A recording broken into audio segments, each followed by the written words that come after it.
Friends, I have a bit of a long rant before my day begins. So last week, a study dropped from MIT, and I haven't stopped thinking about it and the responses it got from commentators across the world.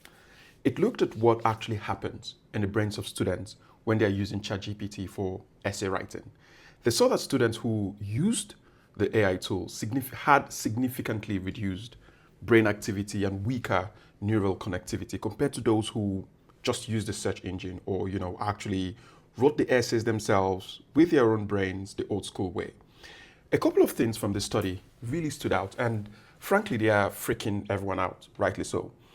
First, they found a decreased cognitive load. This is a fancy term for saying that AI was doing the heavy lifting, the actual thinking for the students. It was largely substituting their own mental effort. That's first. Second, memory retrieval. 83% of the students who used AI often couldn't even remember what they had just written earlier. Imagine writing an entire essay and not being able to recall its key points. And more concerning for me is that the paper directly mentions a likely decrease in learning skills and long-term costs due to cognitive offloading. The common responses to this study have been dismissive, really. We hear things like, well, the results are obvious, or that teachers just need to incentivize students not to solely depend on AI, or that we just need to shift our assessment models in education.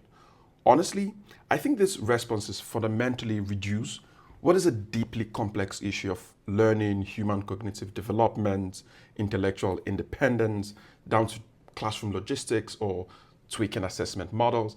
Some people even point to calculators as some form of rebuttal, and they say, oh, we forgot how to do the times table and have adapted to calculators who adapt to AI. But here's the thing, a calculator doesn't perform complex cognitive tasks on the press of a button. It doesn't do your math homework for you or write your history essay in 5 seconds. The ease of AI is a powerful feature.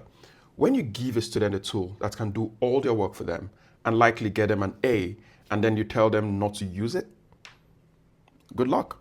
I don't know what the answer is to all this, and maybe, just maybe, that's what we should be saying right now. We don't know, and acknowledging that uncertainty as a first step, instead of takes that reduces this world-defining challenge to just simple fixes.